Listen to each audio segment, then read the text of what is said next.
પ્રણામ. Good morning મિત્રો. અગાઉ છેલ્લે આપણે ચોથું ચેપ્ટર વેપારીઓ શાસકો કેવી રીતે બન્યા, ઇતિહાસના મહત્ત્વના મુદ્દાઓ આપણે સમજ્યા. હવે ફરી એક વખત પર્યાવરણના વિભાગમાં, મતલબ પર્યાવરણના મુદ્દાઓ છે.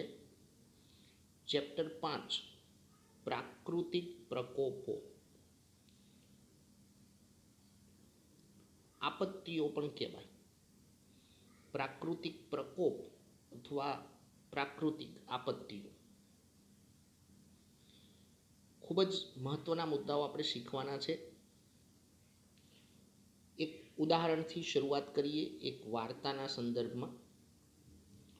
તો 12મી માર્ચ 2011ના રોજ ક્રિષ્નાએ વર્તમાનપત્રમાં સુનામી હોનારતના ચિત્રો જોયા. 12મી માર્ચ 2011 ક્રિષ્નાએ વર્તમાનપત્રમાં સુનામી હોનારતના ચિત્રો જોયા. હવે મિત્રો, તમને ખબર નથી કે સુનામી શું કહેવાય, પણ આપણે આ પ્રકરણમાં સુનામી વિશે પણ ભણવાના છીએ, શીખવાના છીએ. ત્યારે ક્રિષ્નાએ શાળામાં જઈને વર્ગ શિક્ષકને પૂછ્યું કે સર, પેપરમાં સુનામી હોનારતની વિગત આવી છે, સમાચાર આવ્યા છે પેપરમાં સુનામી હોનારતના. તો આ સુનામી એ શું છે, કેવી રીતે સર્જાતી હશે? આ પ્રશ્નો પેલી છોકરીના મગજમાં ઉદ્ભવ્યા અને એણે શિક્ષકને રજૂ કર્યા. ત્યારે સરે કહ્યું કે પ્રાકૃતિક પ્રકોપના 2 પ્રકાર હોય છે. પ્રાકૃતિક પ્રકોપ, પ્રાકૃતિક આપત્તિઓના 2 પ્રકાર હોય. પૃથ્વીના આંતરિક ફેરફારના કારણે અને બાહ્ય ફેરફારના કારણે. હવે પૃથ્વીના આંતરિક ફેરફારના કારણે ભૂકંપ, જ્વાળામુખી અને સુનામી સર્જાય છે.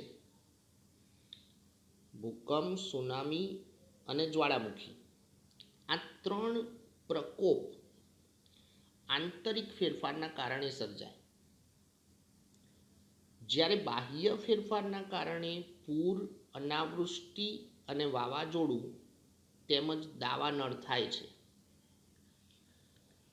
હાલ આપણે કોઈની પણ વ્યાખ્યા નથી કરી, ફક્ત આ પ્રસ્તાવનામાં એક ઉદાહરણથી આપણે એટલું સમજ્યા કે પૃથ્વીના આંતરિક ફેરફારથી ભૂકંપ, જ્વાળામુખી અને સુનામી સર્જાય. બાહ્ય ફેરફારના કારણે પૂર, અનાવૃષ્ટિ અને વાવાઝોડું તેમજ દાવાનળ થાય છે. એટલે એ પ્રમાણે પ્રાકૃતિક પ્રકોપના 2 પ્રકાર હોય છે. હવે આપણે પ્રકરણમાં આંતરિક ફેરફારના કારણે જે પ્રકોપ થાય છે એવા 3 મહત્વના મુદ્દાઓ પહેલાં શીખવાના છે. ભૂકંપ.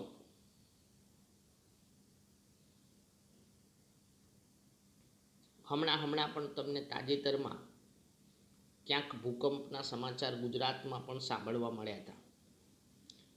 વિશ્વના દેશોમાં ઘણી વખતે ભૂકંપની કુદરતી આપત્તિ કે પ્રાકૃતિક પ્રકોપ વિશે આપણે સાંભળીએ છીએ. પૃથ્વીના પેટાળમાં થતા ઝડપી ભૂસંચલન અને દબાણને કારણે ભૂસપાટીનો અમુક નબળો ભાગ એકાએક વેગથી ધ્રુજી ઉઠે છે. આ આકસ્મિક ધ્રુજારીને ભૂકંપ કહે છે. વ્યાખ્યા થઈ ગઈ કે ભૂકંપ એટલે શું? તો પૃથ્વીના પેટાળમાં આંતરિક ઝડપી ભૂસંચલન એટલે હલનચલન અને દબાણ, એના કારણે ભૂસપાટીનો જે નબળો ભાગ છે એ એકાએક વેગથી ધ્રુજી ઉઠે છે, કંપન થાય છે. આ આકસ્મિક ધ્રુજારી એટલે ભૂકંપ. જ્યાં વ્યાખ્યા આવતી હોય તો ત્યાં વ્યાખ્યાને આપણે સચોટ રીતે પરીક્ષામાં રજૂ કરવી પડે છે, એટલે ધ્યાનથી સમજવી. ભૂકંપ ક્રિયાના ઉદ્ભવ સ્થળેથી ભૂકંપના મોજા પેદા થાય છે. હવે ભૂકંપ ક્રિયાનું ઉદ્ભવ સ્થળ એટલે એને ભૂકંપ કેન્દ્ર કહેવાય, ઇપી સેન્ટર. ભૂકંપ ક્રિયાના ઉદ્ભવ સ્થળેથી ભૂકંપના મોજા પેદા થાય છે, જેને ભૂકંપ કેન્દ્ર કહેવાય. ભૂકંપ કેન્દ્ર પૃથ્વીના નીચેના ભાગમાં હોય છે. આ આંતરિક ભૂસંચલન ના કારણે ભૂકંપ થાય છે. આ ભૂકંપની વ્યાખ્યા અને ભૂકંપ કેન્દ્રની વ્યાખ્યા આપણે જોઈ. ચેપ્ટરમાં 8 થી 10 વ્યાખ્યાઓ છે મિત્રો, એટલે વ્યાખ્યાઓ ખાસ ધ્યાનથી સમજવાની થાય અને જે તે કુદરતી આપત્તિઓ, પ્રાકૃતિક પ્રકોપોને આપણે વ્યવસ્થિત રીતે સમજવાના થાય.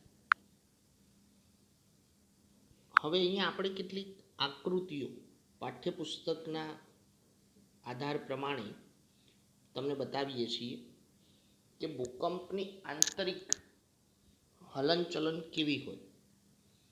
તો અહીંયા જોઈએ છીએ કે સ્તરભંગ વિરુદ્ધ દિશામાં, હાઇપોસેન્ટર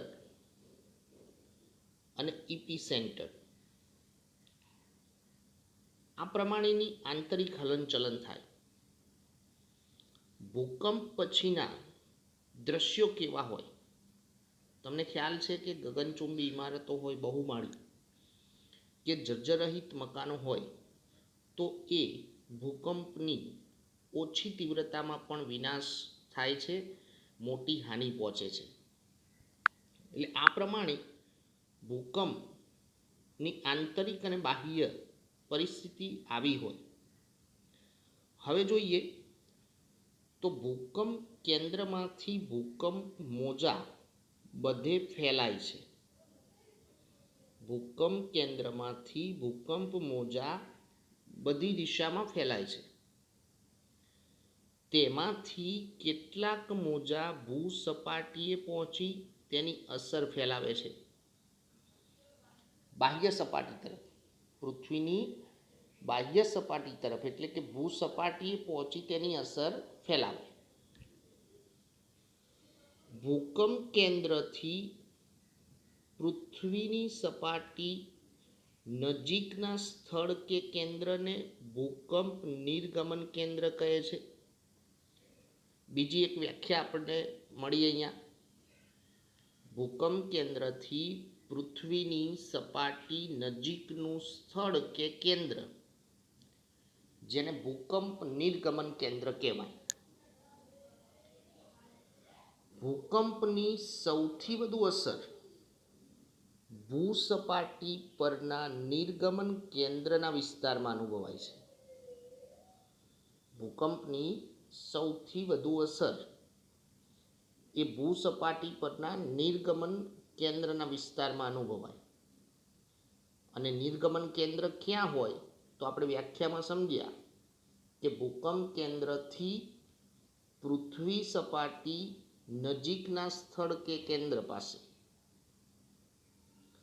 હવે તેનાથી જેમ દૂરના સ્થળે જઈએ તેમ તેની અસર ઓછી થતી જાય છે.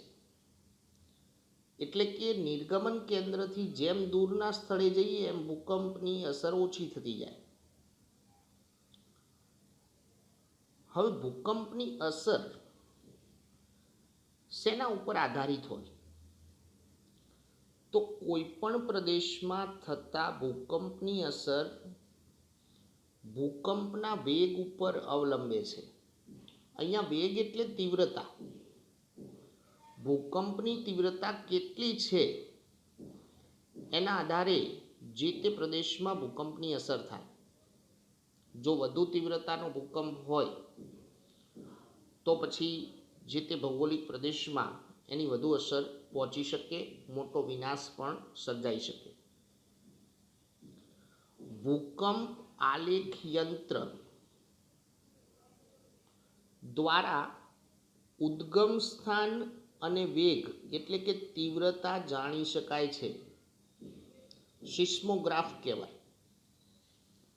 ગુજરાતીમાં કહીએ તો ભૂકંપ આલેખ યંત્ર, જેનાથી ભૂકંપનું ઉદ્ગમ સ્થાન જાણી શકાય અને ભૂકંપનો વેગ એટલે કે એની તીવ્રતા જાણી શકાય. હવે મિત્રો, ભૂકંપ થવાના મુખ્ય 3 કારણો હોય: જ્વાળામુખીજન્ય ભૂકંપ, વિભંગજન્ય ભૂકંપ અને ભૂસંતુલનજન્ય ભૂકંપ. આવા 3 કારણો હોય ભૂકંપ થવાના.